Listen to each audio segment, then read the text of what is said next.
is Mayor Live, and we're coming to you from New Hampshire. And we're going to begin by briefly touching on the illegal alien crisis, crime crisis, the Biden-created illegal alien crime crisis, because today we're going to have a second hour, which is our usual soccer time, and we're going to use that to go into a little bit more detail on some of these subjects so we can cover everything that you need to know, and then we can go into a little bit more detail so that you get the full scope of what you're being subjected to, because I don't think even now America fully realizes the dimension of this invasion that's taken place and this crime wave that we are enduring. They come up one crime at a time. There are a great many, as I've told you, that are ignored, covered up. People will just say a person lives in New York, but they actually came from Guatemala. Very often they won't even give you a place where the person lives any longer. It's like a lot of situations, race will not be mentioned, or it will be, depending on the prejudices of the reporting entity. And the same thing is going on with illegal aliens. Even the idiocy that took place the other day, was it the other day or today, in which someone referred to them as illegal, not even aliens, I think, illegal migrants or something. They said, oh, no. You have to say undocumented. You have to say undocumented. Now, there are people that actually are insulted with that also. But the simple fact is that Section 2012 of the immigration law describes who they are. It applies a name to them, a description, like when you say an accused murderer. They are illegal aliens who are seeking admission, and until they're admitted properly, they're illegal. An alien is the word used in the statute. It means foreigner. I know that some people think it means Mars, but I can't help it if they're uneducated and don't understand vocabulary. I mean, I can only communicate in the language that is given to me in this country. And I assume, the basics of the language are known by all, not even educated people, literate people. The statute says illegal alien. So why, who are we offending other than the people who are offending the law, who probably should be offended somewhat by us because they're breaking our laws, our rules. They're being extraordinarily unfair to the people who come here legally. And maybe they're not even being as unfair as the liberals who take advantage of them. So we will refer to them as often as possible as illegal aliens, just to irritate them. And maybe to get them used to the fact that we have a right to use that language because the United States Congress used that language. And therefore we can communicate exactly correctly about who we're talking about. But some of the people that fall under that section of the law, they're not called migrants, and they're not called undocumented, and they're not called dreamers, and they're not called anything else other than illegal aliens. And they are committing a hell of a lot of crime. And they are particularly targeting our women and children. And some of the crimes are unspeakable and very, very hard to accept. Very hard to accept, and they can't be accepted even from domestic American citizens that we kind of burden with, who have more mental illnesses than I guess we ever thought. Or are we categorizing crime sometimes as mental illness when it's not? I don't know. But in any event, whether it's due to mental illness or criminal inclination, they can do tremendous damage. Now, it is not a surprise to me at all that this is happening. I've been warning you about this and warning everyone about this from the day Biden took office, and in more speed than he ever uses for anything. He reversed every single thing Trump had done that had done a really good job of getting control over the border. He inherited a mess. He had a pretty good year the first year, a bad year, an average year, a bad year, and then all of a sudden, I think really the thing that sent it over the top in terms of effectiveness was the Remain in Mexico program, which I can't imagine why any person caring about the best interests of the United States of America would change. I think Biden changed it on the first day, maybe the second. I mean, that took a lot of work to get the Mexican government to agree to that. I know because I had to once get the Haitian government to agree to something like that during the Reagan administration and during the time of the Haitian boat lift and the Mariel boat lift. And it was quite an impressive thing that Trump was able to do that. The estimates are that it immediately had about a 60% impact on the illegals coming in. And then over a period of time, now they look back on it, probably even greater than that. But that also was accompanied with a good faith application of the immigration laws. Vetting is never 100% perfect. You're going to make mistakes. But vetting was done forever until Biden came along. Trump actually increased the vetting, particularly for those who came from countries that were on the terrorist list or who we knew from our intelligence had a disproportionate number of terrorists. Remember the great controversy over that, where the people who have now ruined our country by letting in 10, 12 million people, we don't know who the hell they are. And it sure looks like a disproportionate number of them. And I won't put a number on them because I can't. But a disproportionate number of them look like they are perverted, violent criminals. And of course, wouldn't that be the case if we have a world, right, that is made up of a lot of different countries, a lot of different people. We have a United Nations that if you look at those countries, more than half of them are not democracies. And forget democracies, more than half of them aren't ruled by law, which means more than half of them are crooked, right? So now you open the door of the United States, what do you think they're going to do? They're not countries, particularly interested in, certainly in our well-being or even the well-being of their own people. They're interested in power and money for themselves. You'd be surprised how troublesome and difficult the UN delegation is. So I keep telling you, I've got to get Bernie to bring in one of his police reports or any of them. Every week I would get a report of the crimes committed by the UN. Now, there's a reason for that, because they're representing crooked countries. They vote against us uniformly all the time. The majority of them disagree with the United States on almost everything. And they, of course, hate Israel now with the passion of really major anti-Semites.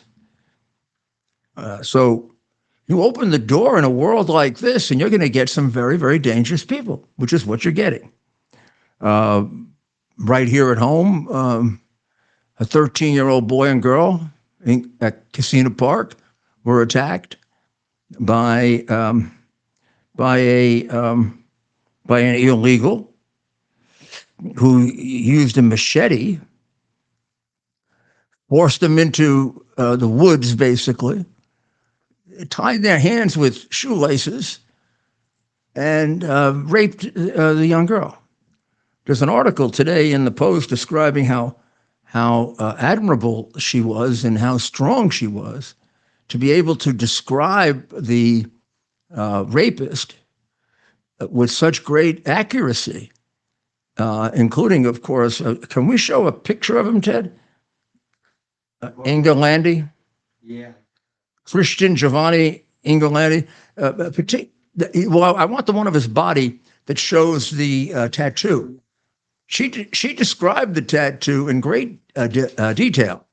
So, but of course, that isn't the thing that I don't think.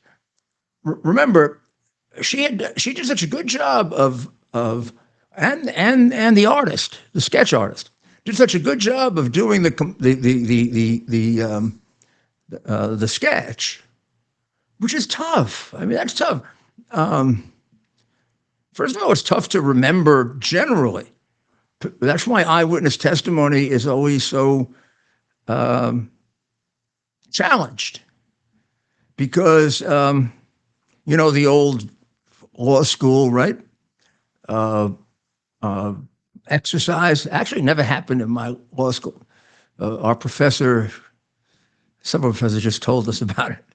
But somebody would run into the law school class and hold up the professor and take his wallet, gun, take his wallet. Then everybody had to write down what the person looked like. And you would get 60 different descriptions ranging from, 5'3" to 6'5", different colors, white, black, brown, pleasant face, ugly face. People's emotions, unless they're trained or are particularly disciplined people by nature, right? But their emotions and their hormones and their interfere with their ability to observe to start with, and then even more their ability to remember accurately without all of the fear. There's Ingolandi, Christian Giovanni Ingolandi, who doesn't belong in this country, who can be described, and probably the nicest thing I'll say about him is illegal alien.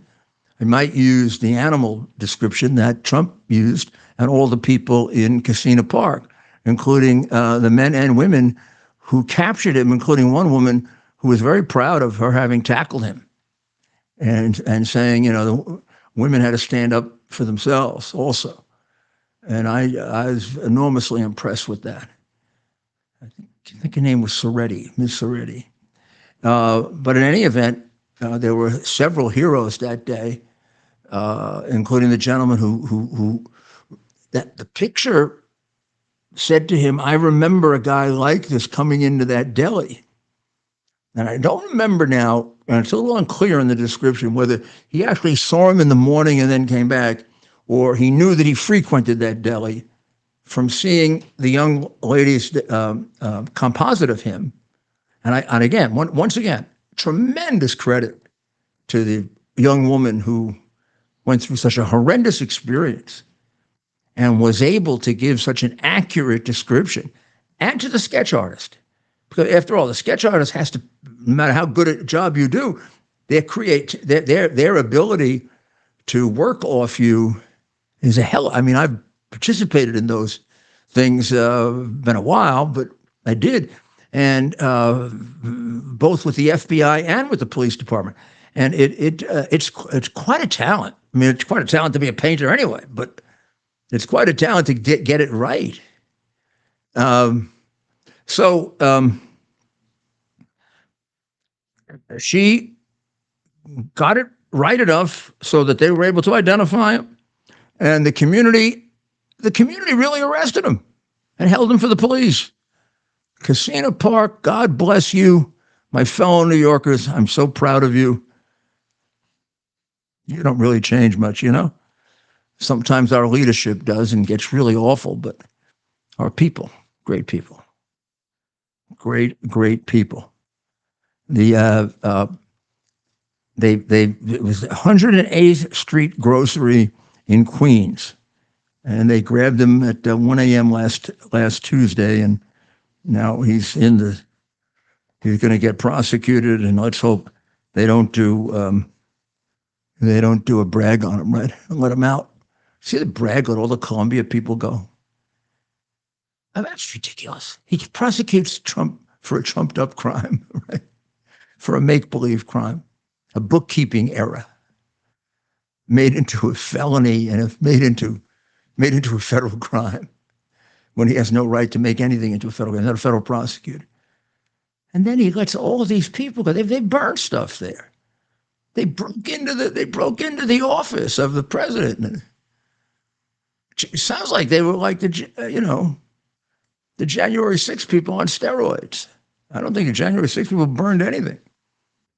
They're going to jail for life, and were held without bail and put in a gulag type prison. Gosh, are we? I see Neil Ferguson has written an article about how Soviet have we become. And when we go through January 6th, we sure as heck became Soviet. We've got a lot of political prisoners. I mean, the top one is Trump. These are all political prosecutions. I mean, you'd have to be so stupid not to realize they're political prosecutions. Each one of these crimes is what prosecutors used to call either one of two things. You can call them a complete frame-up, which is what I call them, or a real stretch of meaningless statutes that are strung together, Bragg's being just one example of the other three. They all come at the same time, so they're clearly political. But it probably in the area of these illegal aliens that he's done the most damage. The border. I mean, because you think about the fentanyl, you think about the records he set for fentanyl coming into the country, and the records he's set for death by fentanyl. Those are horrendous records. And there's an editorial yesterday basically saying something I've felt for a very long time, which is that the cartels just love Joe Biden. I mean, he's the best thing ever happened to them. When Trump was there, he had remained in Mexico. We had a presence on the other side of the border. Now we don't even have a presence on our side of the border. The border is run. When Joe Biden announced at the convention, surge to this country, you can all come in. They did. The cartel said, good, you guys back off, we'll take over the border. They now run the border. And they're making the point here that I'll go into a little more detail later, because this is extraordinarily important, that a lot of people are brought. We concentrate on the people that we catch, and then we irresponsibly release them, some of which have been involved in these horrendous murders. Hernandez, I guess, is one of those, right? Although he may be a gotaway. But we do have this group that we never get to see, and they don't just come in accidentally. They come in, as this editorial points out, and any number of articles about this and television reports. They come in because the cartels find safe space, which is abundant when the border is so crowded, and our personnel so otherwise engaged. So we'll go over that in a little more detail in the next hour and tell you what we think. We'll tell you what we think can be done about it, and why this next debate is so important to being able to figure out who our next president should be. And it's a shame that it's so close. I mean, even the guy that threw the lawn chair in Midtown Manhattan down 20 stories that could have easily killed somebody. He was also an illegal alien. His name was Jean-Luc Olivier. And in the descriptions, other than in the Post, no one points that out. He's from Haiti here illegally. We got to put up with people here illegally throwing lawn chairs down. And he looks like he's mentally ill. But why wouldn't those countries empty out their mental institutions like Castro did and send us those people in large numbers? I mean, there's no doubt Maduro has done it from Venezuela. It is good to see that the family of the 12-year-old girl Jocelyn Nungare in Texas has raised money on the GoFundMe program to help pay for the funeral. And then a man came along and paid for the funeral. So this will be some money that the family will have to deal with some of the stresses and difficulties and counseling, and that's going to be necessary in absorbing this. Her mother is devastated. She's the one who was grabbed by those two animals.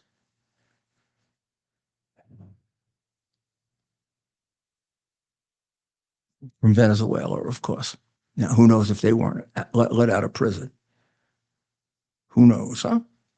Well, Israel, the war in Israel is changing very subtly, and we hear that Bibi now feels that they can do a ceasefire with regard to Gaza, and then later said he has more work to do there.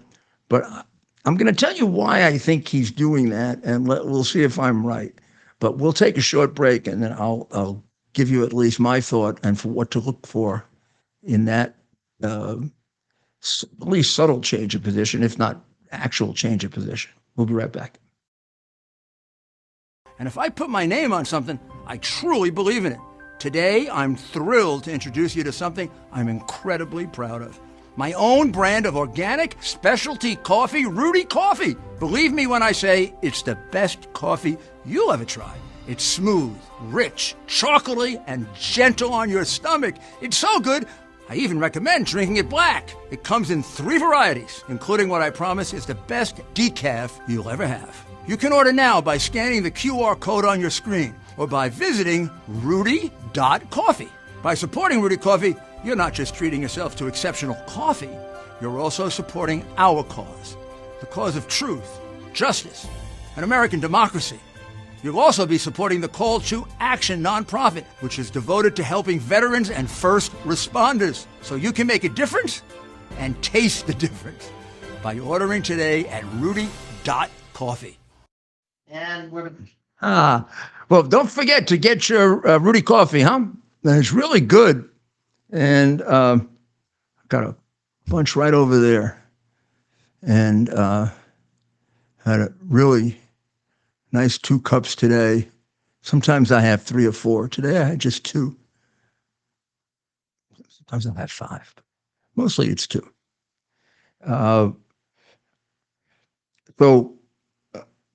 And if you want my recommendation, I'd get the bold. If I get the morning coffee, I mean, if you're a sophisticated coffee drinker, get all 3 and try them at different times. Even get the caffeine-free one, so that it doesn't keep you up at night. It doesn't really, pretty much doesn't have that impact on me, so I don't really worry about it too much. But it has a nice taste because it's natural. A lot of caffeine-free coffees have a lot of chemicals in them and stuff like that, and the taste is, well, you have to use sugar or sweeten low or something like that. Not with Rudy's Coffee. All natural, all of them.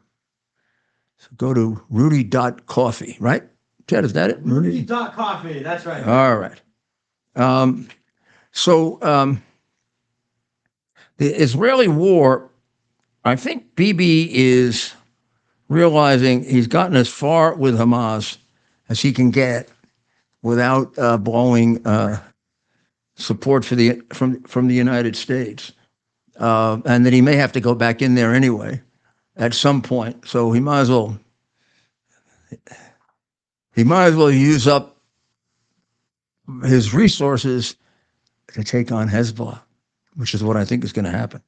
It looks like that is heating up in the north very, very, very quickly, very, very quickly.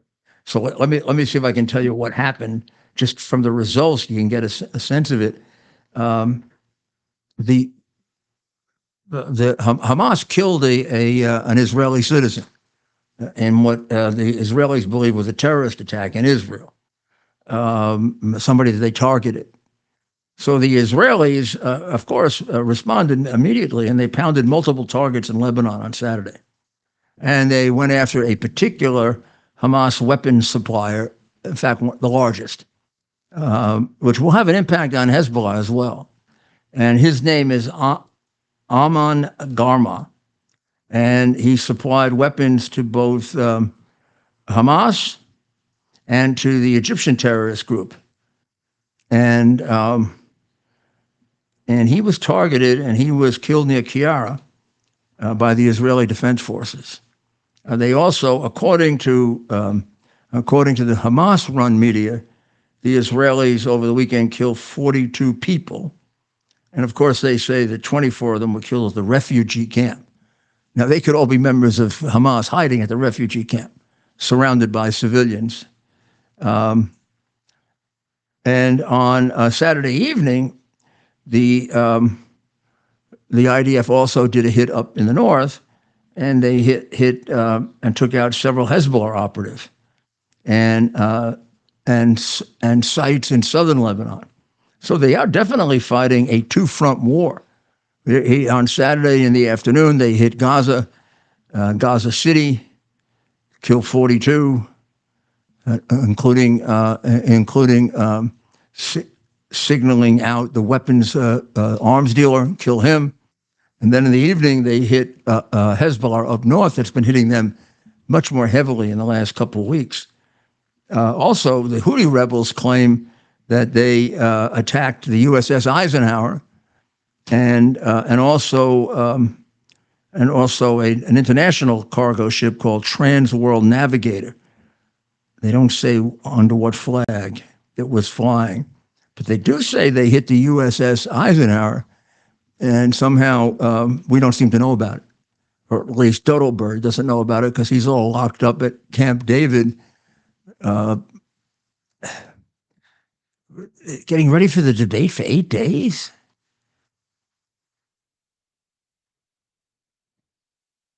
And he's not sick. It takes you 8 days to get ready for a debate. It doesn't. Do you need to know anything else? How stupid do they think we are? Well, they probably think we're as stupid as the people you're about to see now. To me, she's always been I don't understand AOC, how she even got elected. She always seemed to me to be an uneducated, silly little nitwit.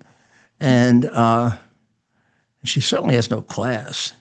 But, I mean, she doesn't have much of a brain either. I mean, she got a number of states mixed up, and she's a very poorly educated and not naturally terribly bright person who says very outrageous things. And the crazy lefties love it, like Bowman. Now, look at this display they put on, cursing and swearing and acting like, I mean, the guy's running for Congress. He's not running for, he's not running for chief rapper in chief or one of those the last couple of days. I was asking you yesterday, why do they get killed all the time? They fight over. I mean, they like to shoot each other. Quick.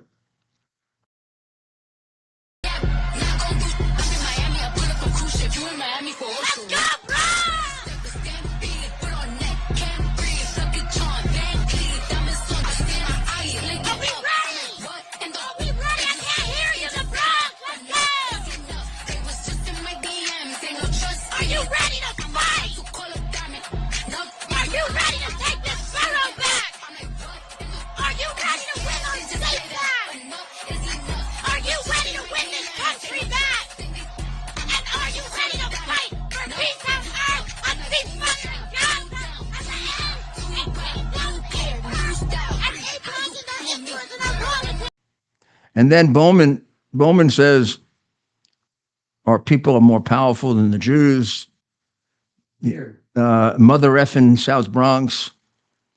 We're going to show effing AIPAC the power of the mother effing South Bronx. And Bernie Sanders stood there.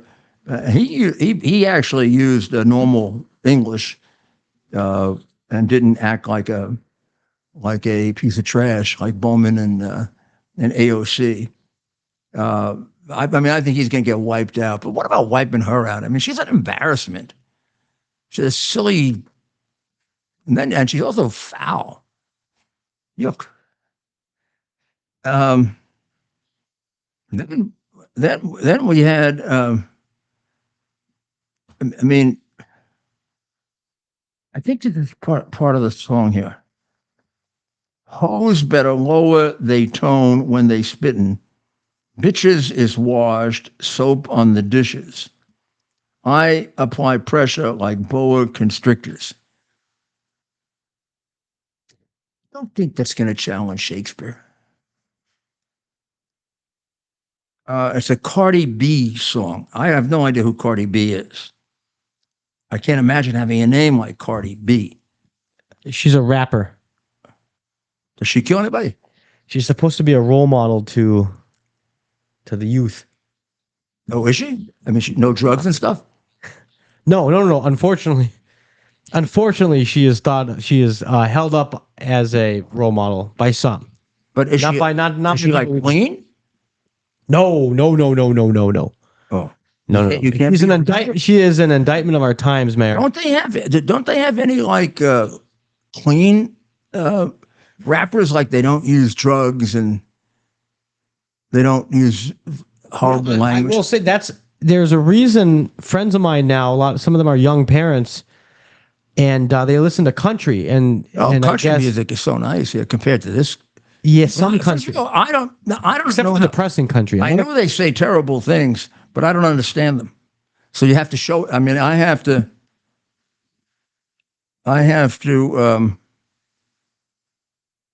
So do her songs contain the words like one bitch, two bitch, old bitch, new bitch? Yeah. None of your bitch is not gonna do SHIT? Yeah. And these, by the way, these are the type of individuals. It's uplifting, you know? Yeah. I mean, the art is supposed to like uplift you. This like takes you down into the gutter. It's like being in the trash bin. It's supposed to lift your thinking and make your abstract thinking better and give you a sense of the beauty of the world. This gives you a sense of the dirtiness of the world. Absolutely, Mayor.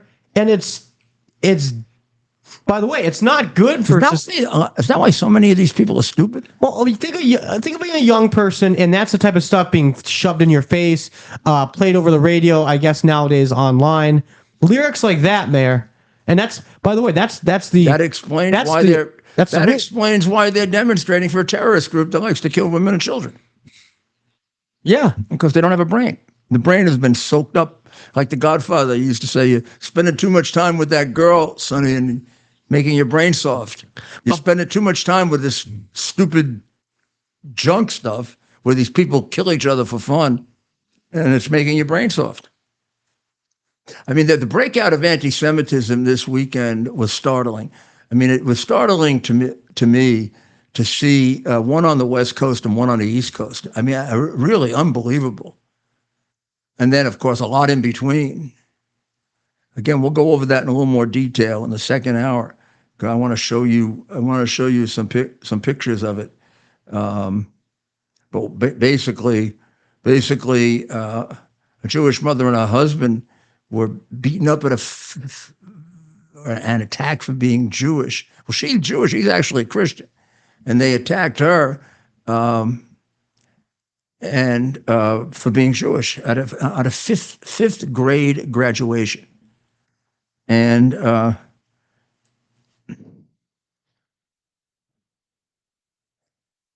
10-year-old twins witnessed the assaults. That's nice, huh? They go to a graduation and the parents get beat up because they're Jewish. And the guy made a fight of it, but they had him outnumbered like 5, 6, 7 to 1. Mayhem at elementary school graduation. Of course, the Board of Education is doing nothing about anti-Semitism, nothing effective. If anything, they're promoting it. The other protest was out at a synagogue in Los Angeles, and that got really, really violent. Only one person was arrested because they got a DA there that's not worth, he's another Soros. He's another Soros paid DA who lets all these people go free. So they're going to, I mean, they're ready for one today. Only one got arrested. They can go pick another synagogue right away. No, I mean, the DA didn't want to, crimp their style, create any delay in their ability to attack.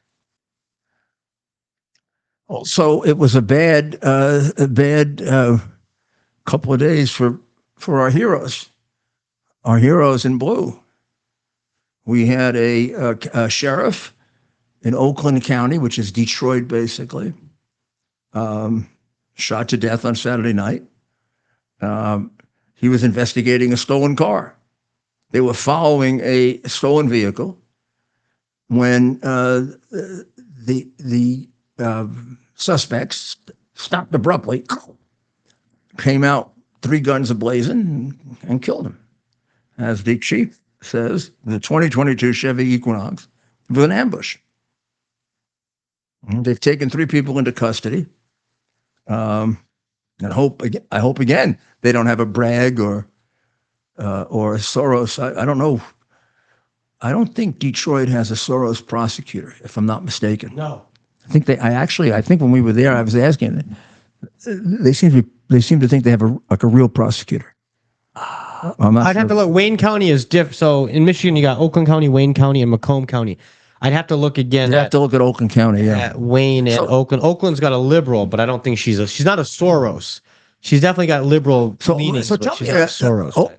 Does Oakland County cover the city of Detroit? No. So Oakland County is the county right outside Detroit. A lot of suburban areas. Detroit's in Wayne County. Detroit's in Wayne County, and then there's Macomb County. So yeah, I remember County that. is considered the middle class. Cheated in the election. Wayne County is Detroit. Oakland County that was the big one. The Wayne County, they can never get the numbers to. Yeah, Wayne County. They by the way, that's Wayne County. Wayne County actually report their numbers in the middle of the night. We all talked about it every election cycle, and we joked about it, but we were being serious up until 2020, and then we couldn't talk about it. All of a sudden, can't talk about it. Oh yeah, and the big truck came in the middle of the night. But everybody used to talk about it with all the ballots, and then also they kept. I mean, the whatever the superintendents got strong armed to sign. Remember, they wouldn't sign the certification. That's right, and they got strong armed they strong armed them, including some Republicans strong armed them. We got a couple of funny characters there in our party too. Oh gosh, yeah. Yes, we definitely. So what's going to happen in Michigan? And what we should have, we should do some regular updates on Michigan being one of the key swing states, and us, being the Michigan experts that we are, Mayor. Look, people are really, really high on Michigan on our side, right? No, but realistic. I'm nervous. What are you nervous about? You're nervous about the vote, or you're nervous about the count? Mm-hmm. Well, both. Look, if we don't wake up and get serious, they're going to try and steal this. We know that. But in Detroit, of course they're going to try. I mean, it wouldn't be Detroit. Yeah, but quite like people say, "Oh, you say all those terrible things about Philadelphia." Come on, the Democrats are proud of how they can cheat in Philadelphia.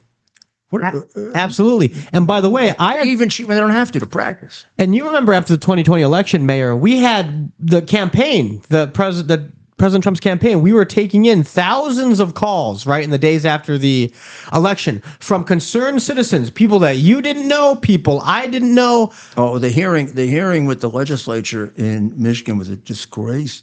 The way that one I don't know if she was a state senator or representative, but the way she abused the Indian lady. Oh my goodness. And by the way, that Hema Indian lady basically almost had a breakdown. And Hema is now the national committee woman in Michigan. So she was the individual who helped you with some of the election integrity stuff. But going back to it was the only place more crooked is Philadelphia. Philadelphia is more crooked, even than Detroit. And well, what's going on in Atlanta? What about Fulton County? They got all kinds of corruption that don't even have to do with election fraud. Clark County, Nevada. Yeah, they got another judge that's all in trouble there. And they still nobody still picked up on Fannie Ho saying that She's very, very upset. that she took the cash from her campaign fund. Well, when is the FBI and or the state of Georgia Going to investigate it? Yeah, going to open an investigation. When they become honest. And it seems like, I mean, you have Mr. Wade doing every other interview in America right now. The interview in which he's a terrible liar. Yeah, he can't. She must have lied all her life. But I mean, and she really has a foul, for somebody that puts herself in church all the time. She's got one foul mouth. Oh my gosh, does she? But in any event, she must be really regret that she hooked up with him. He's really a terrible liar. Yeah. He basically contradicted her, and then he called the reporter lets him talk to his lawyer in the middle of the interview. Yeah. I don't ever remember my getting a chance with any of these left-wing, communist, anti-America, miserable, Trump deranged reporters getting a chance to talk to my lawyer in between. Oh, time out. I want to change that answer because I just lied. Yeah. Which is what he did. He gets up Caitlyn. Shame on Caitlyn for not. What was Caitlyn? Oh, wow. What a sellout she is. Right. Caitlyn, come on. Oh, you are really a sellout. Oh yeah, let me take a little time out so I can talk to my lawyer so I can give you appropriate lie. I'm disappointed. I bet you. I mean, how about at least saying to him, hey, it's pretty obvious why you need the only reason you need you're gonna change what you say. You're trying to figure out what lie to tell. Not a lot of Caitlyn Collins of CNN. A lot of you probably don't even know who she is. No, who watches it? What kind of audience does she have? I want to remind people that her and I worked together at the Daily Caller. Caitlyn Collins used to work for Tucker Carlson in 2016. So it's been quite the... Boy, she went rogue, huh? So the Oakland County deputy... Yes, we have a picture of him and we have his name here. Named Bradley Reckling. Sad. God rest his soul in peace. And he has he's doing his job, following a stolen car, and these three guys get out and boom, start shooting at him. And then they say, oh, the cop pulled his gun too fast. Remember? We have these things where the cop pulls his gun too fast. Well, because this kind of thing can happen to you. He was married. He's only 30 years old. And of course, he's got 3 children. And his wife is expecting a 4th. 5, 4, and 1. And 1 coming. I know Tunnel to Towers will be there by tomorrow to pay off the mortgage. I know it. I don't have to ask. I know it. And which would be a good opportunity now for me to tell you to send your $11 in. And look at what a fine-looking young man he was. Gosh almighty. Do we credit that anymore, that somebody is a clean-cut looking, decent young man with a family of 4? Who has a family of 4 anymore? Who has a family of 4 at 31 years old? Except a very, very dedicated guy who wants to be a good father and create some really good citizens for this country. The worst. Look at that. The guy gets killed in an ambush. 4 kids. Another one on the way. By all accounts, just a model officer, deputy. Yeah, and the White House today promoted a creep bum who, is anti-police, and we'll go over him in a little while, talking about the police being like lynching people, and what a horrible administration. And they've caused a lot of this. A lot of this extra violence against police comes about because of the permissiveness and what they tolerated after the Floyd shooting. There was no reason for any of that. Just because somebody is killed, justifiably or not, is not an excuse for rioting. And then to be set free after you rioted. It just isn't. I mean, when you look back on it and you take a good look at the tapes of January 6th, I looked at a whole bunch of them the other night when I couldn't sleep that are on the Newsmax app. Oh no, I'm sorry. Epic Times. I've also looked at the Newsmax one, and gosh almighty, it was so much calmer than just the usual Black Lives Matter Antifa riot of 2020, and all of them ended up in something burning down. With the CNN reporter saying it was a peaceful. This is a very peaceful. This is a very. This is a very peaceful. I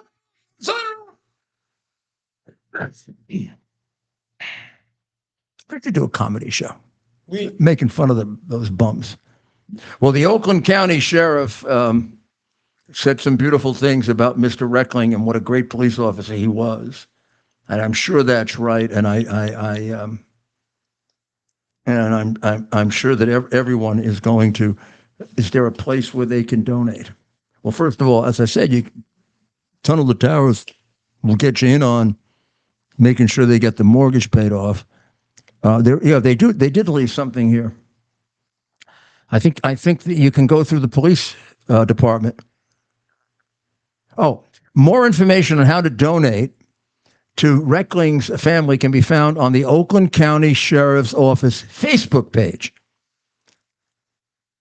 And so you make the donations to the Mission Oakland charity. Bouchard asked for prayer. Bouchard is the sheriff. Asked for prayers and donations to the Mission Oakland charity to financially support the Reckling family. These are 4 children now, without a dad. I got to tell you, when I did so many funerals, well, even when they were more sporadic, when I was the mayor, I still had over 50 police and fire funerals. The hardest for the children. When they'd bring the children to the mass or the service, and I always, would have to give a eulogy. Didn't have to. I wanted to. And you get kind of used to it if you ever do, and you really feel terrible for the parents, and particularly as a parent, you really relate to that, and you feel terrible for the widow, and or in some cases, if you were women, the husband. But it's the kids that really are just, wow. Is that little boy there and that little girl, they're going to grow up without a daddy? And for all looks of it, kid would have been a hell of a dad, I bet. You can just look at him and you can see this is an all-American guy. This is what makes our country great, having people like that, having men like that we can lean on. And we get one taken away from us. And, they caught, I think they have the guys who did it, and let's hope we don't get a Soros DA kind of situation. Then in Philadelphia, we had a police officer who was shot and is on life support. They haven't given out his name yet. The family is asked, but the guy who did it is Ramon Rodriguez Vasquez. He shot a police officer in the Kensington area of Philadelphia. He was charged. Vasquez was charged with attempted murder. Bail was set at $12.5 million. The officer was 31 years old. 6 years on the force. He was shot in the neck, at least in the neck. And Philadelphia Mayor Sherelle Parker said the officer is on life support. Police Commissioner Kevin Bethel said he's in a battle. They asked us not to share any additional information, but to continue to ask the community for their prayers. So let's continue to do that.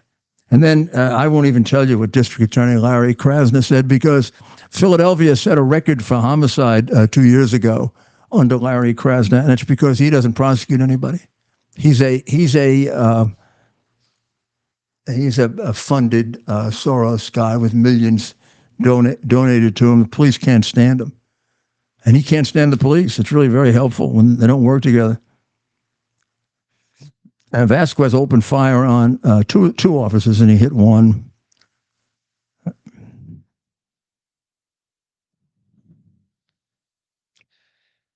Vasquez. So, I mean, it doesn't say whether he's a citizen, non-citizen, legal, illegal. It'd be interesting to know. I think you pointed that out, Ted, when you were going through this for me, right? You said they don't, nowhere in here does it say that he's a citizen. Or what do you think? You think they're hiding it? It's hard to say. You look, being from Michigan, what I read, this carjacking, the area and where the car was uncovered, East Detroit. I'm talking about the one in. Yeah, but both these cases. Yeah. Neither case will they list anything. No details about the suspects are known. Now, the case in Philly, they released the suspect's name in a picture. My understanding is that he was speaking a different language during the a barricade situation.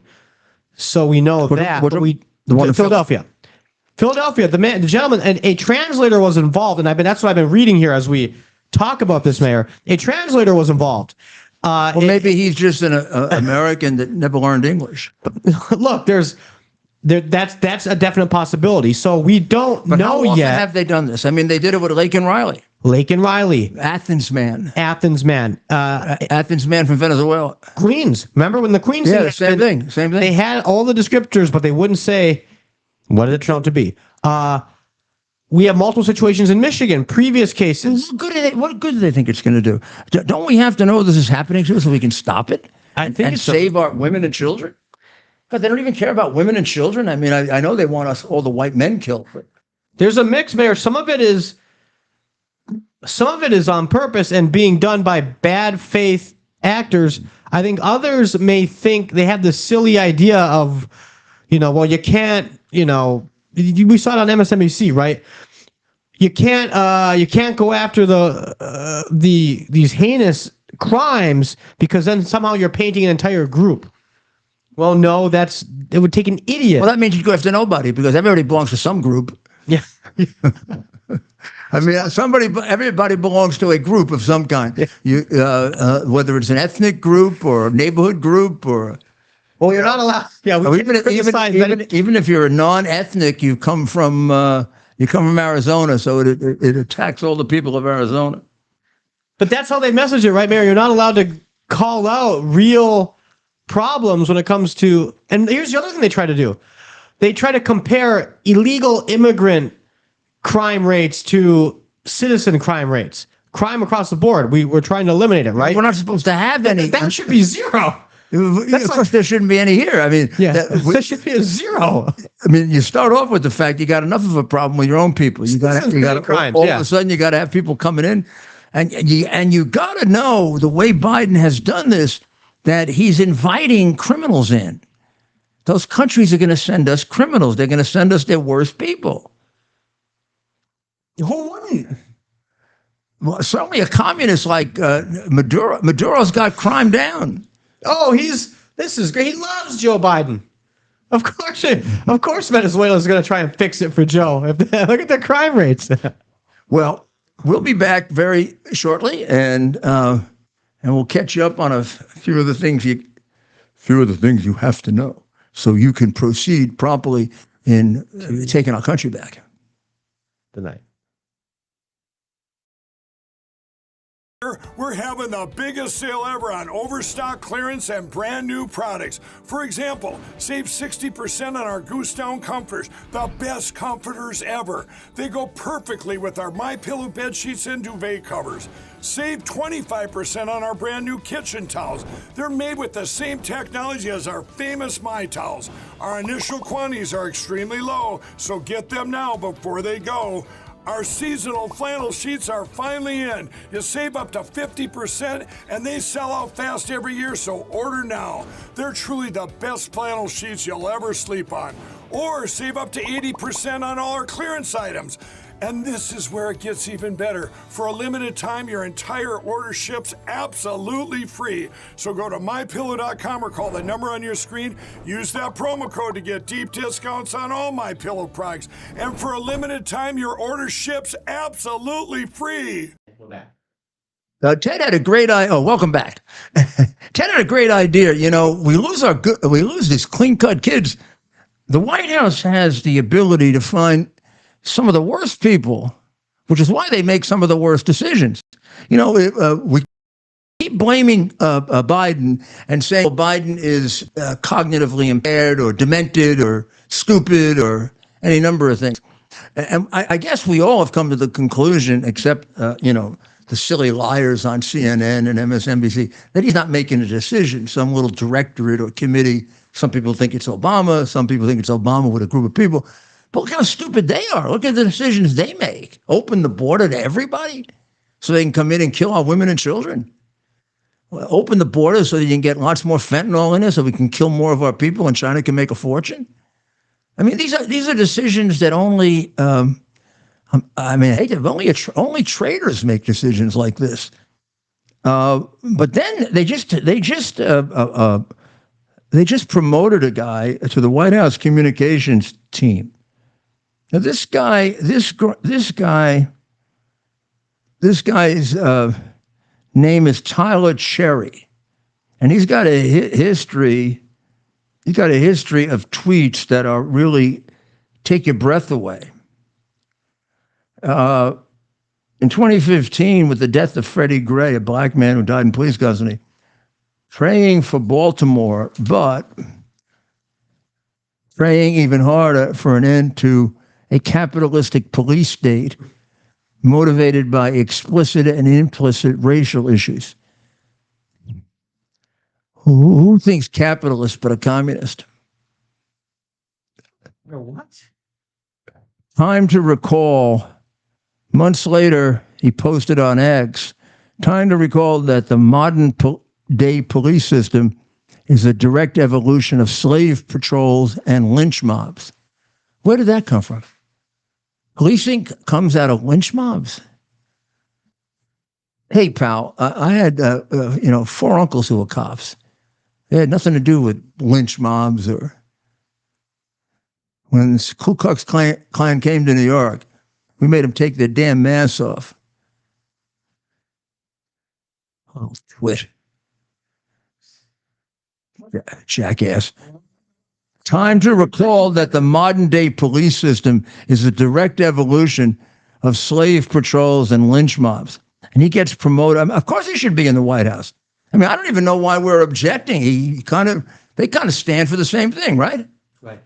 I mean, Biden doesn't even remember the names of these. He doesn't even ever say, remember he wouldn't say Lincoln Riley? And he called it Lincoln? Yeah. He's also championed the pro-Palestine movement.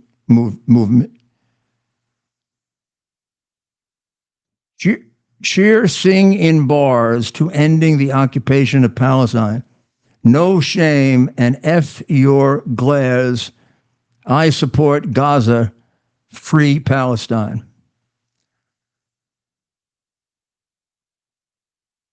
Well, free Palestine. We just can do away with Israel. The Republicans are focused on white grievance politics. I mean, the only people focused on whites as a group are you little creeps, and your creepy president, your perverted president.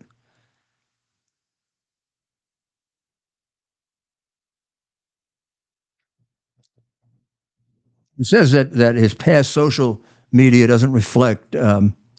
He was younger, and they don't reflect his current views, and he supports the administration's agenda. That's that. Well. That's the administration's agenda, jerkhead. You just express no reason to take back your tweets. You're not going to fool us. That's exactly what Biden stands for. And the White House, of course, is very proud, Ted, to have him on the team.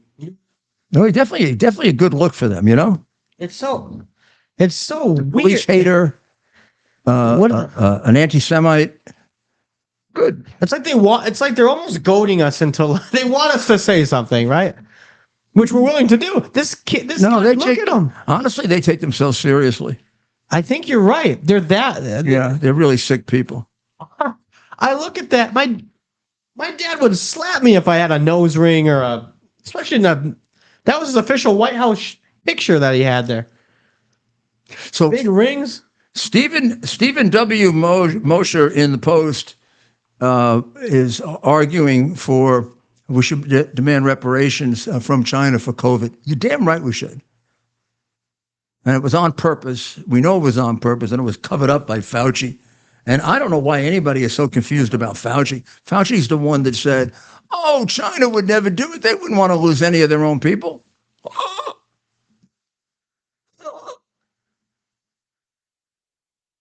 Boy, that's a giveaway, little rat face.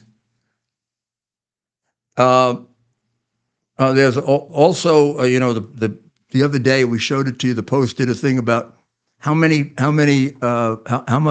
land the Chinese have purchased right around 19 of our military bases, sensitive ones, and in some cases, very, very large amounts of land that allow them easier access to being able to track what's going on there.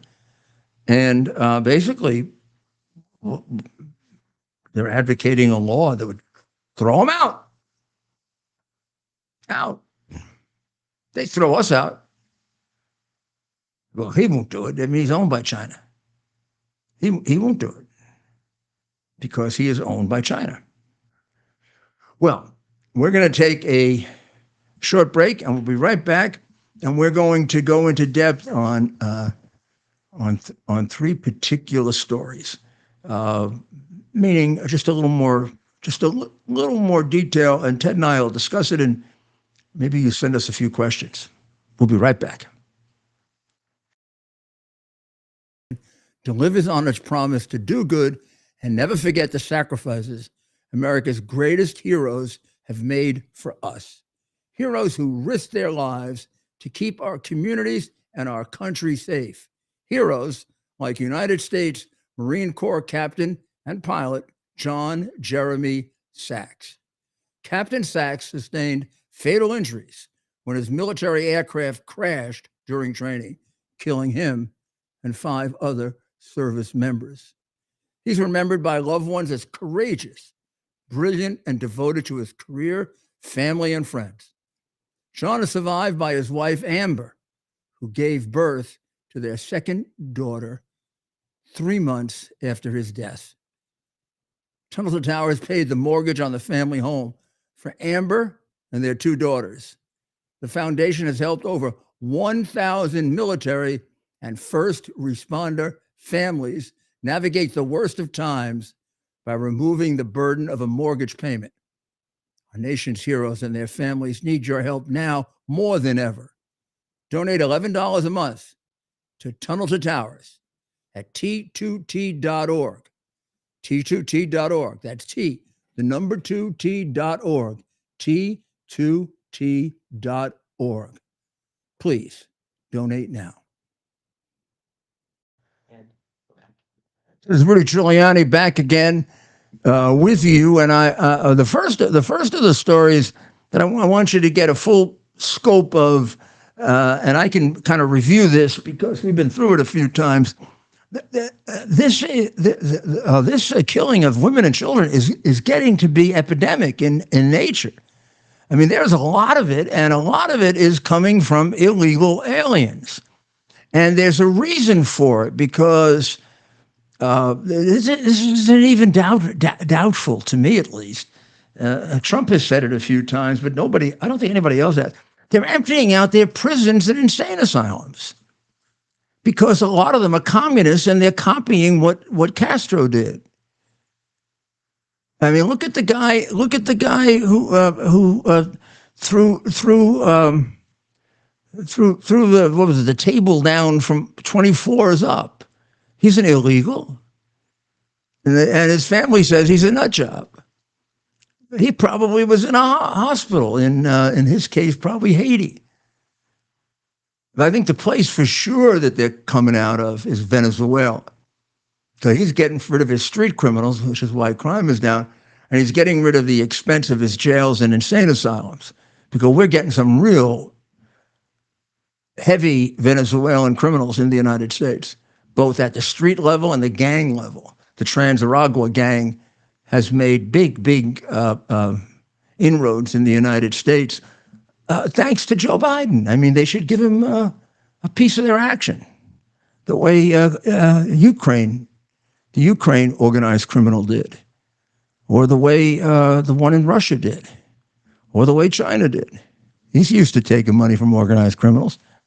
But look at the number that we've lost in this period of time. We haven't even buried Jocelyn Nungare. We haven't even buried her yet. 2 days from now is her funeral. Her mom was on television today crying, and I mean, she was grabbed and taken and killed by two of them, Martinez and Ramos, and they were Venezuelan, and they were let in, and they put ankle things on them.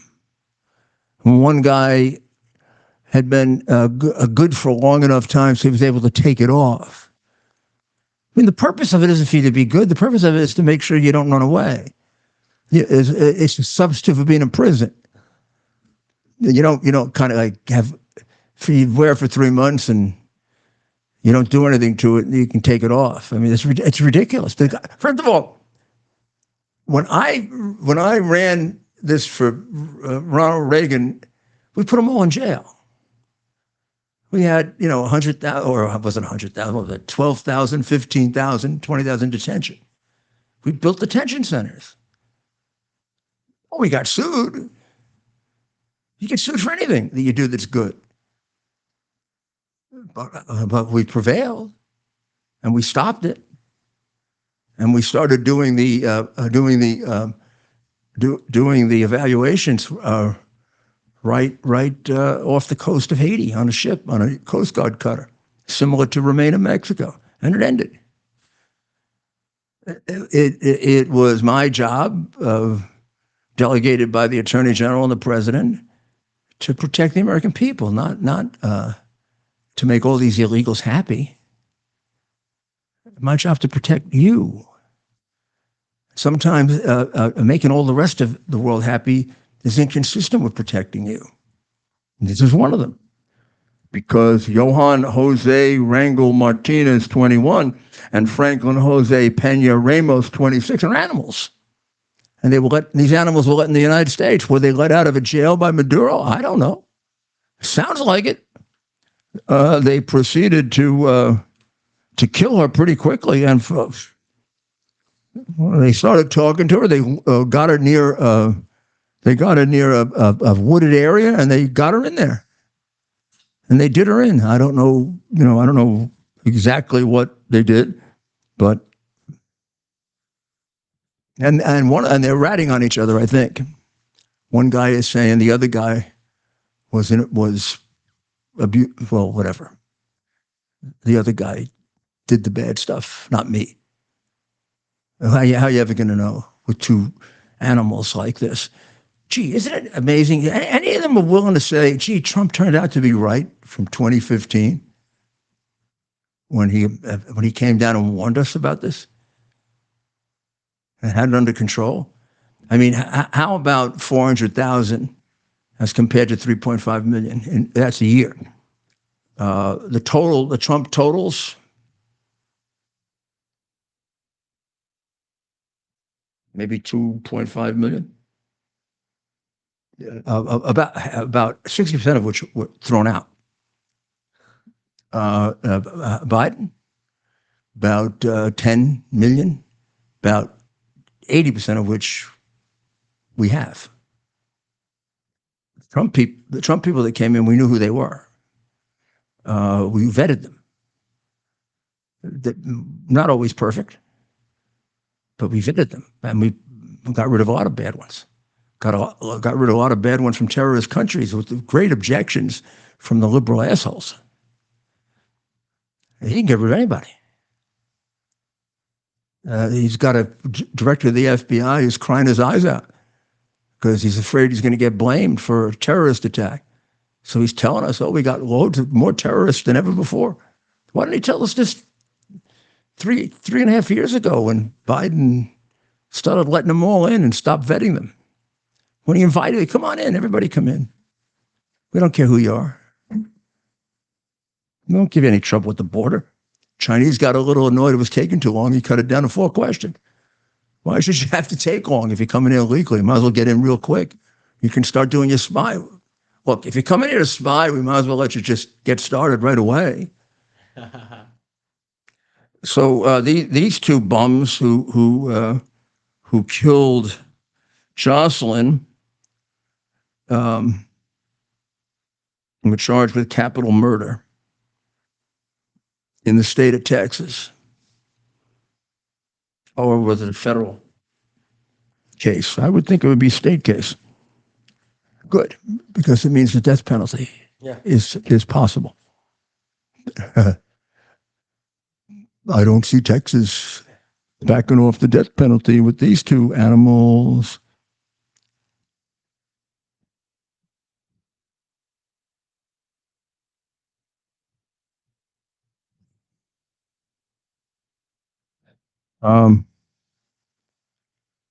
John Fabricatore, former Immigration Customs Enforcement field officer, director in Denver, said this tragedy underscores the grave shortcomings in the Biden administration's use of alternatives to detention.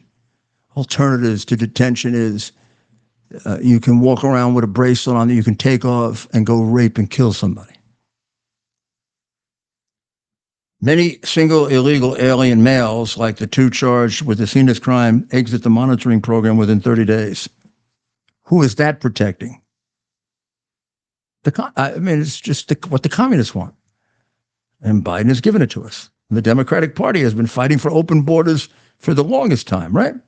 And then, of course, you're familiar with the case in Casino Park, where the 13-year-old girl, who we talked about earlier, who had the wits to remember very clearly a description of her rapist, and made such a good decision that based on the composite photo, the composite drawing, they were able to pick him up. And she described the tattoo on this animal, Ingolandi. He's being held without bail until July 1st. He crossed the border in 2021. And he's from Ecuador. I mean, they come from all over. Used to be only Mexico. Now they come from all over. And he has an arrest in Texas, but none in the United States. Now, why the hell wasn't he thrown out when he got the arrest in Texas? Of course, we don't throw anybody out.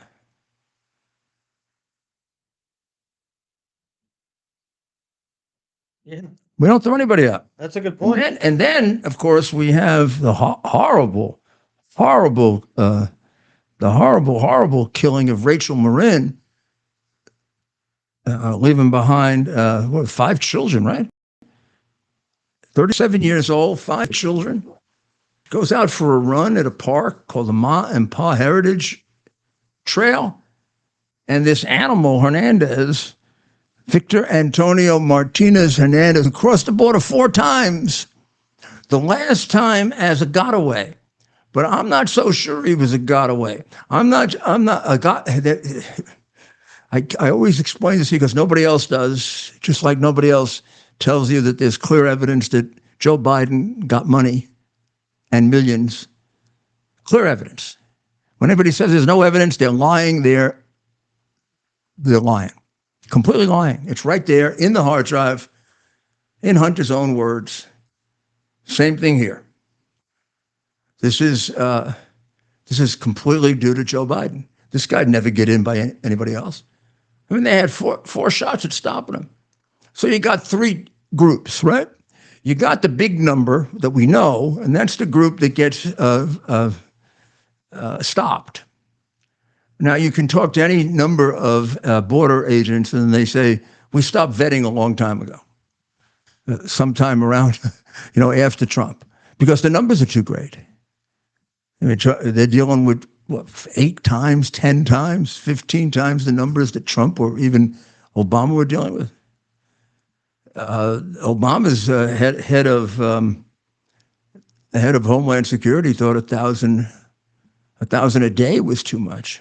Right now, we have a limit of 2,500 or 1,500. It's hard to tell because it's so screwed up what he's doing. Well, we're getting about 3,500 a day. We don't pay attention to it. And then we use the CPB-1. He won't tell us how many he's letting in that way. And then he paroles the ones in directly from China. I guess maybe Zeke calls up and tells him who he should take. Well, Rachel Marin was killed by this animal victim, Antonio Martinez Hernandez, who crossed the border a year ago. Within 2 days, he did a home invasion in Los Angeles, beat the hell out of a kid, a 12-year-old kid and a woman, and then got caught finally for what he did to Rachel Marin. Who knows what else? Who knows what else he's done? But and then there are a whole group that we found on the website the other day that they don't even tell you about. Silma Flores, who kidnapped a young teenager and raped her. Jose De La Cruz, who assaulted a child in Dallas County, Texas. Brian Zepeda, he had beaten up a woman, and they got rid of him, and he came right back. And he was described not as illegal, but as a Lawrence man, like Lawrence, Massachusetts. Like he's from Lawrence, Massachusetts. Yeah, he's a big Patriot fan. And he's from Guatemala. He's also an illegal, but you wouldn't know it. Wouldn't know that the illegal beat up the woman. Juan Deban Benitez, sexual abuse of a 12-year-old. He's from Honduras.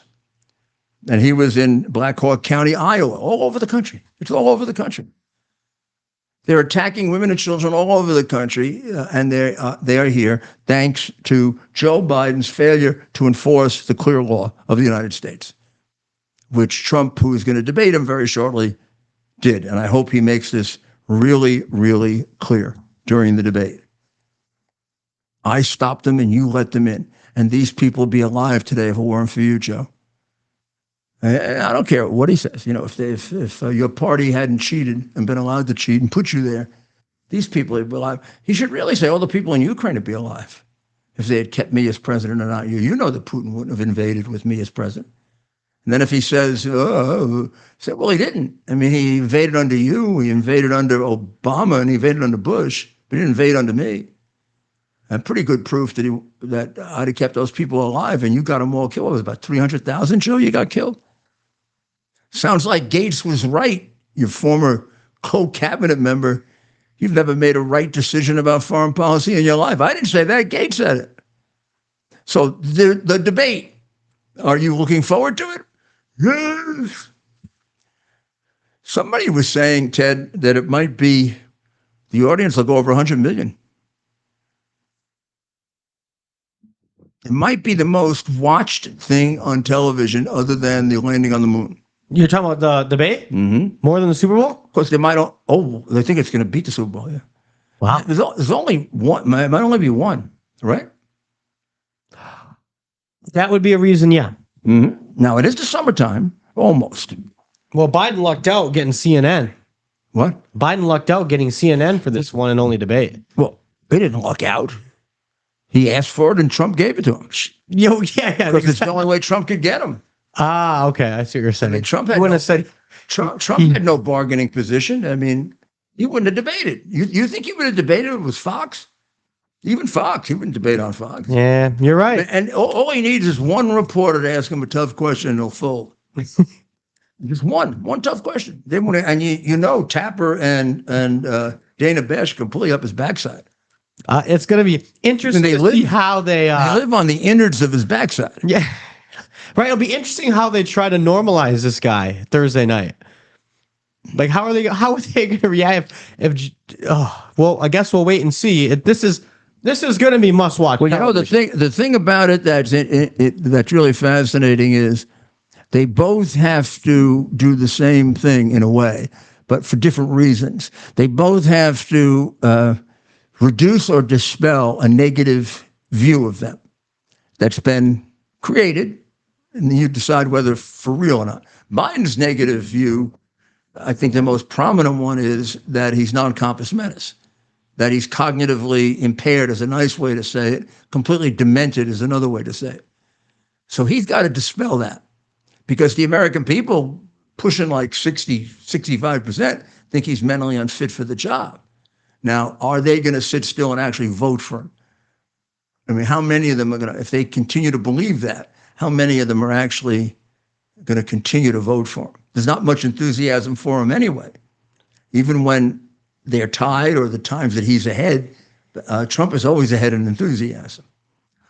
In Trump's case, he's got to deal with the negative image that they've put on him, which is that he's going to destroy democracy, that he's chaotic, that he is mean and angry, and I don't know what else.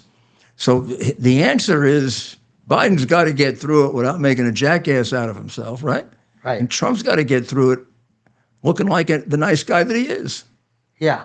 A balanced, sensible person who ended up in 4 years having one of the best records of an American president. And that's for sure. But he has that to run on. And in a strange way, it's like talking about the future, because you're saying, you know, somebody's got to get inflation down, right?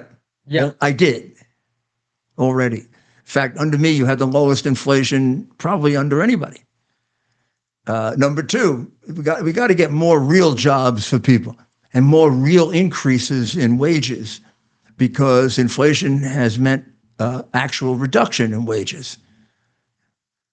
And well, yeah, I did that too. In fact, there were more blacks and Hispanics in particular working under me than ever before in history, with the highest wages they ever had for real, because there was no inflation. It was only 1-something%. But that was like real money, not like, 30% less. I left Joe Biden a world that was totally peaceful with a couple of new historic peace agreements. He's going to hand over a world to me that's on the verge of World War. 2 major wars. One of them he doesn't seem to have an end to, other than just giving his pal Zelensky billions. And the other one, he tries to stop the guy from winning the war.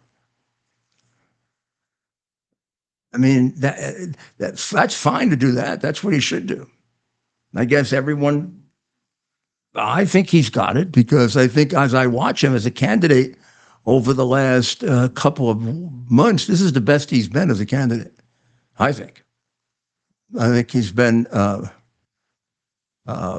sure, he's had a couple of tough barbs, but there's a lot more substance than there are. When you listen to his rallies, there's very little what you would call nastiness. It's a tremendous amount of substance. He lays out what Biden has done wrong, but then he lays out what he's going to do about it, how he's going to change it. And a lot of it, he's going to do, because he did it before. So I think that is the perfect, almost forget, if Biden's going to come off the rails, he can come off the rails by himself. President Trump shouldn't go into it with the idea, I'm going to take him off the rails. Because in doing that's where you can look like you're stepping over the line and being mean. Same thing is true with Biden. If Biden is intending to try to get Trump to lose his temper, or I don't think that'll work. If Trump's going to make a mistake, he can make it on his own. Mm-hmm. But number two, he's going to make Biden look terrible, because Biden can look awful mean. When let's go outside, or I was first in my class. I have a higher IQ than you do. He doesn't have a higher IQ than Steven's dog. Raleigh's doing better than him on IQ, but he gets like stupid when you do that. But I think, and this is sort of like general advice to both of them. Just take care. If I were advising either one of them, training them for the debate, I'd say take care of what you got to do. Forget the other guy. They're both capable of creating their own problem. Trump hasn't in a long time. This guy's been doing it almost daily.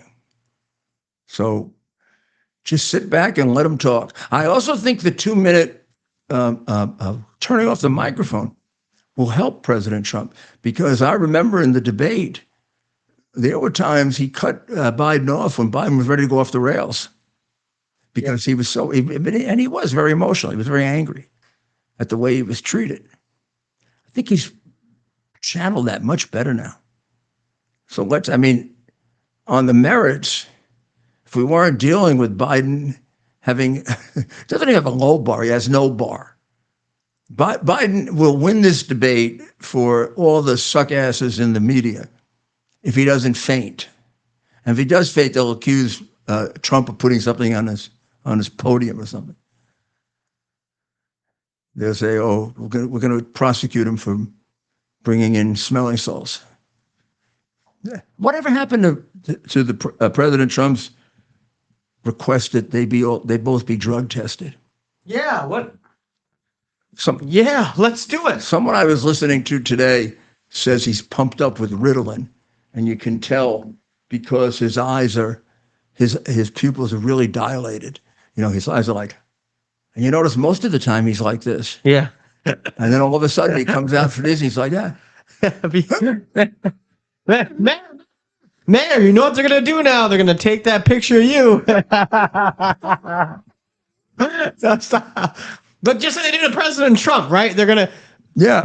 You're imitating Biden, but right. They're now going to assign it to you. That's okay. Screw them. I love that. Trump likes to explain that. It's funny. The problem is, for the horrible performance that Biden has had in office, just the 2 wars alone, what's he doing so close? How is this so close? And I think Michael Goodwin on Sunday that's why I believe Trump's demeanor is almost as important as any zinger or policy comparison. I think that's right. I think if he comes across as the charming, nice guy that he is, I don't care what he says, he'll win. And that's how Reagan used to win debates.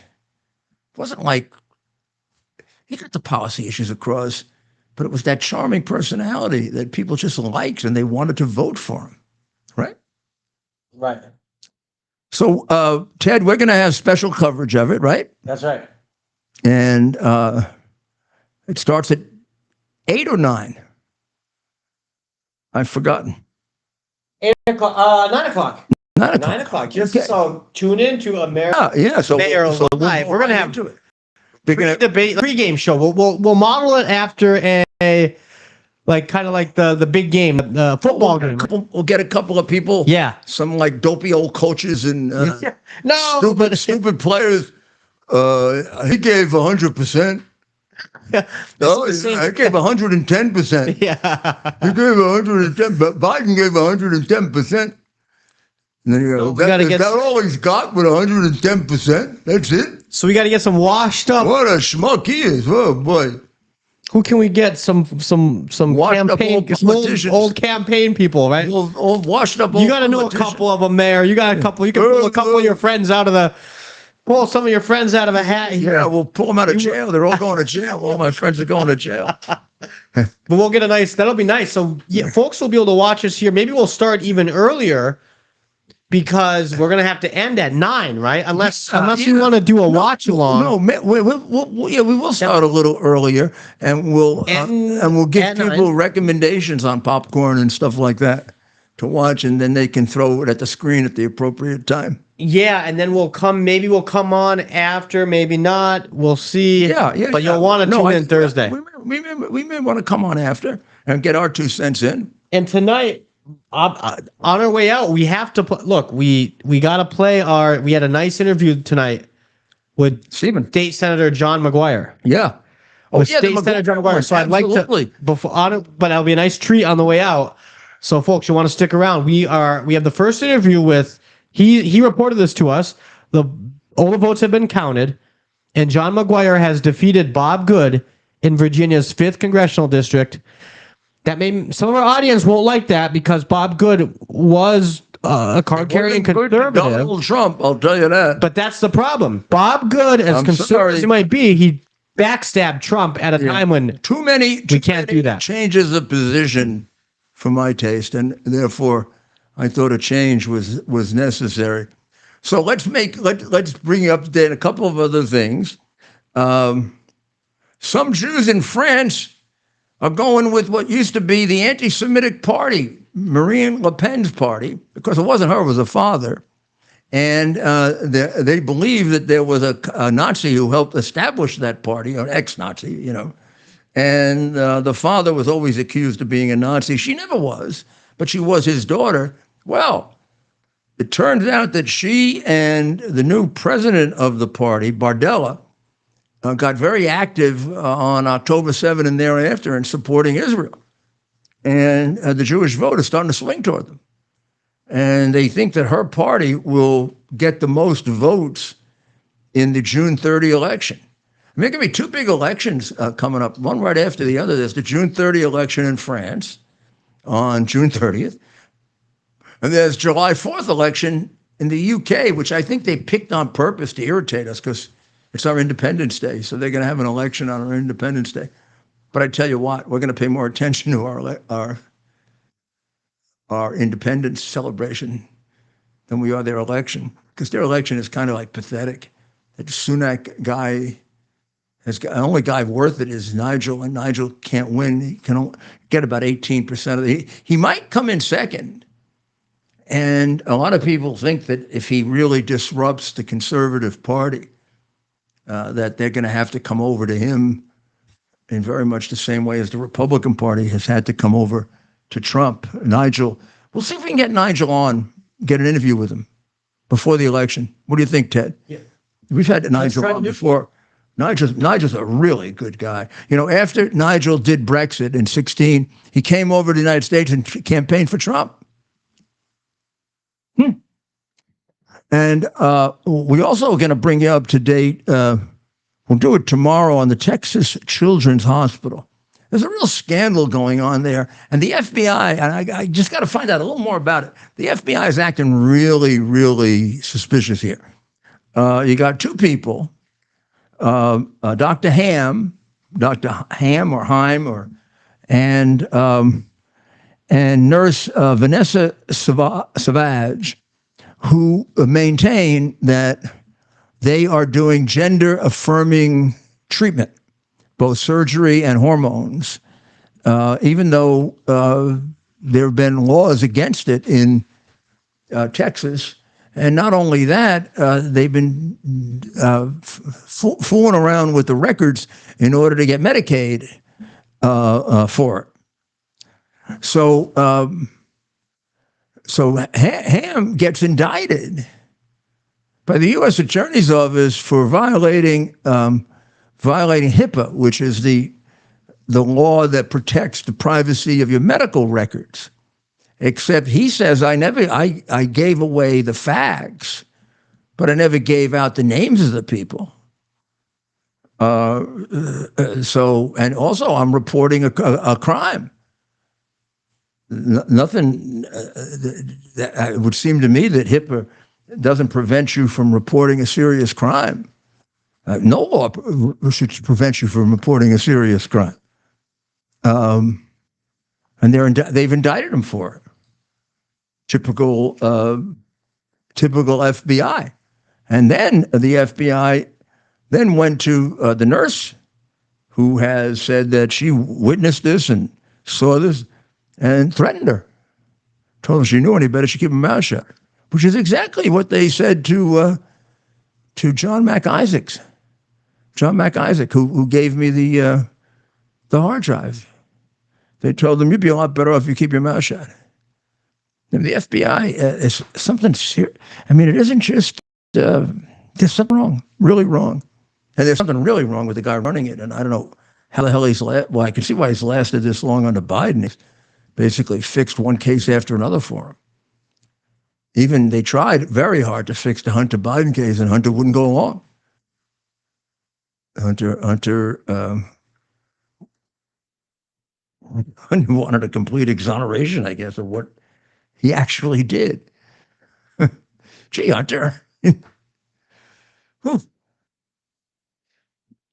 Well, Ted, we'll be back tomorrow, and we'll have a little more information on the debate to get everybody ready for it, and we'll get a little bit more on this story about gender affirmation being done at a Texas hospital. It's the largest children's hospital in Texas. You would think Texas would be the last place in which they would do it. What a stupid place to do it, because they'll prosecute you. But of course, the federal government is run by Biden, and Biden is very enthusiastic about the children being property of the state. So now we're going to run our debate as we close with what is going to be the candidate for Congress. It's really in mid to Southern Virginia. He's a really good guy, a former SEAL, family man, very solid supporter of Trump, and his policies will really be very good in Congress to argue for those. So why don't we listen to the interview with Mr. McGuire, hopefully soon Congressman McGuire. He's now a state senator.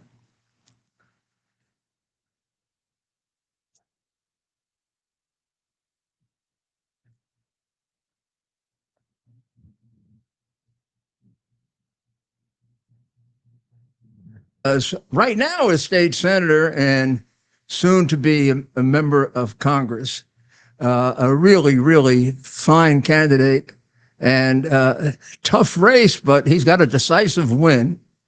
And you beat an incumbent, which is always impossible, right? The odds are against it. So tell us, what was the key to the election? Well, we built a big coalition. Obviously, Mayor, we really appreciate your endorsement. They told me a year ago I had a... Thank you. Yes, sir. They told me I had a 1% chance of winning this thing. I mean, he's a four-year incumbent. He's the chairman of the Freedom Caucus, and he backstabbed Trump. And to have your endorsement, to have President Trump's endorsement, are just huge. And we got it done. In fact, we just got an announcement 5 minutes ago that all the votes are in. They're all been tallied. And good. So I'm excited to be on your show. This is my first. Well, I'm excited. First interview since I got the note I won. Well, I mean, it had to be a little bit of a nail biter, but I think by the end of the night, you knew that you had a close but solid lead, and you were going to make it. And it's a great credit to you to have run a great campaign. No matter who endorses you, no matter who supports you, it's ultimately, if the candidate's not any good, we've seen it happen to President Trump, to me, to lots of people. On the other hand, when you have a candidate like you, it works out well. Yeah, we put a lot of work into it, leaving the house at 5 a.m., getting home at midnight just about every day. But a great team, volunteers, people made phone calls, knocked doors, helped me write letters. And gosh, I've been to 367 different churches. I went to something called a potato social. My wife said, "What is that?" And they have what is it?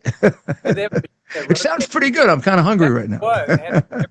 Everybody in the town was there, but they had a machine that rotates your potatoes, heats them up, and they have chili and cheeses and all this stuff you put on your baked potato, and it was just a great thing. But I've been to parades and fairs, and I sat in people's living rooms on their couches and discussed the issues, and all of that led to this victory, and I'm so excited. Well, now you probably have the best feeling for the pulse of the people than almost anyone because you just stopped campaigning. You can just start again soon. But what is it? What's going on? How do you describe it? And tell us exactly where your district is. So this is Virginia Congressional District number 5. It's 24 county, cities, and towns. So it's central Virginia. It's pretty big. It's about 750 Yeah. people. But if you know Virginia, Highway 95 is Ashland or Hanover County. You go west all the way to Charlottesville, the city of Charlottesville, Albemarle County. You go south to Lynchburg and then Danville, those 2 cities. You follow the North Carolina border east to Mecklenburg and go north all the way back to Hanover. It's a big, it's a big district. a big district. It takes me 2.5, 3 hours to get from one corner to the far corner driving. And, when you talked about issues, one of the biggest concerns is President Trump's biggest concern is, I believe in limited government, but if we should do anything, we should keep the people safe. And I know that was your priority in New York City. And 100%. Yeah, that's what we exist for.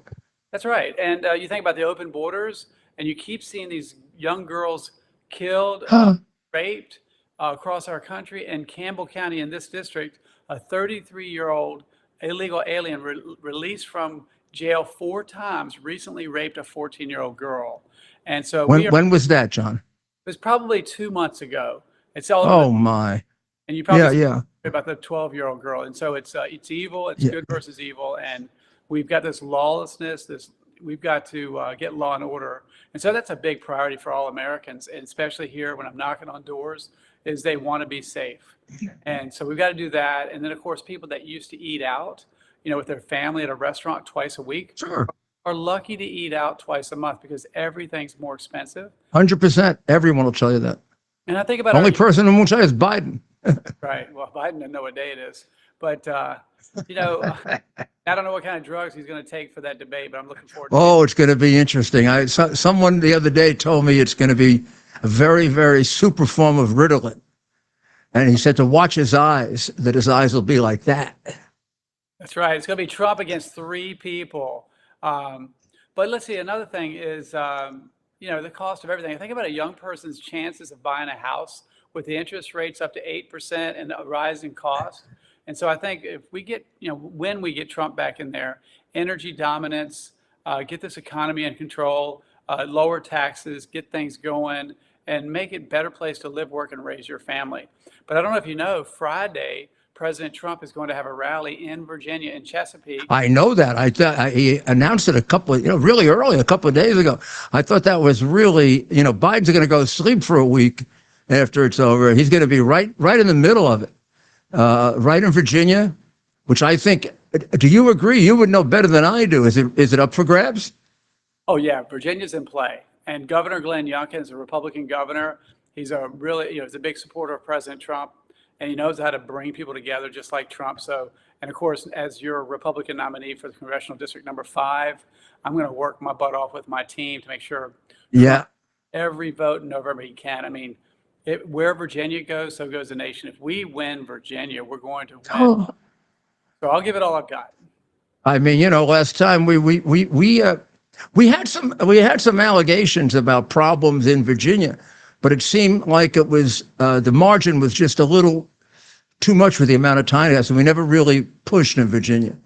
Right. Oh, I'm sorry, Mayor. Go ahead. But I think after the performance by Glenn Youngkin, and also it must be that the parent-child issue, and who is it? Who really the guardian of the children? The state or the parent? Right. And it seems to me the Democrats think it's the state. Right, government property. That's Marxism. That's communism. That's Russia. Or it China. Sure is. I'm glad you said that. Now, just quickly tell them your background for everybody else. It's a fabulous background. Sure. 10-year Navy SEAL. I grew up in foster homes. My wife and I have 5 children. I should joke, but she says I'm number 6. But our children are the best part about life. We all are. 25-year business owner. My oldest boy is in the Navy. He just got married. We're praying for grandchildren. And that's what it's all about. As I see this as a way to continue service to our country. No more games. We need to get serious. This is the most important election. You always hear it, but this is the most important election of our lifetime. We've got to get Trump in there, and we've got to save America. I'm going to tell you why when we met It was easy to endorse you. Not just the fact that you were on Donald Trump's side and you were loyal to him. Of course, that meant a lot, but I haven't endorsed everyone like that. You love this country, and you've demonstrated it. And I think that's the single biggest part of being an effective public servant, loving this country. I worked for a president, Ronald Reagan, who loved this country more than anyone I've ever met. And, you know, I think Donald Trump has a chance to match him or exceed him, but that's the standard we're going for, another Ronald Reagan. I think so. And I think the best advertisement to get Trump 4 more years in the White House is the last 3.5 years of Biden. I mean, we are less safe, open borders. You think about Trump had 2 peace treaties in the Middle East. Every other president got 0. He did the things he was going to do, and we didn't have those foreign wars. And now we have 2 wars. Trump handed him a peaceful world, and he gives us a world with 2 wars. That's right. With no end. Well, I think the American people are waking up, and we're going to get Trump back in the White House. Well, big victory, big victory. God bless you. You're exactly what we need in politics. I'm so happy, and congratulate your family, your wife and your children. They all, I know it's tough on all of them, so God bless you. God bless you, Mayor. Thank you. Well, that was a very impressive interview, huh? God, we get a couple of hundred of those, and we got a political party, huh? Now, don't tell us we don't have a bench, boy. I can see that guy going a long, long way. There's a lot of talent there. When you win your first election against an incumbent, that tells you something. And believe me, they went after him big time. It's a tough race. He handled it beautifully, and we're very, very proud of it. I'm sure the president, you know which president I mean, is very proud of him. I'm sure that the nitwit in the White House wouldn't even know what was happening. So, we'll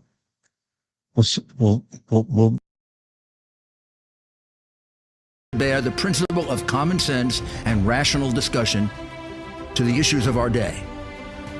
America was created at a time of great turmoil, tremendous disagreements, anger, hatred.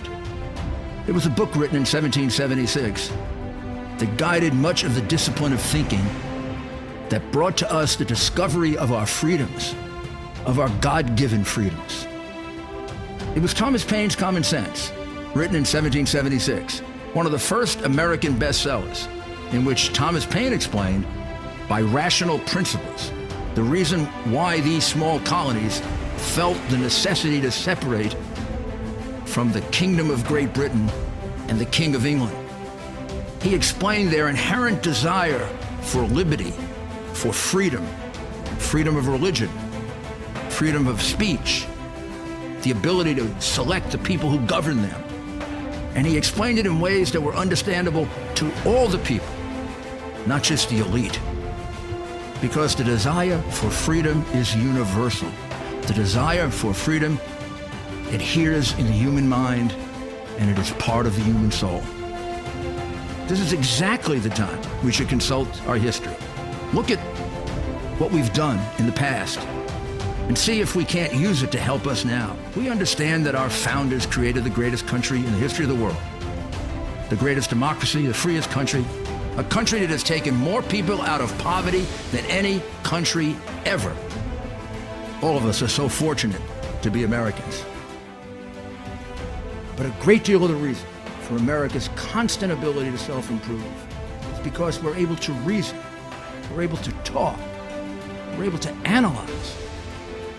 We are able to apply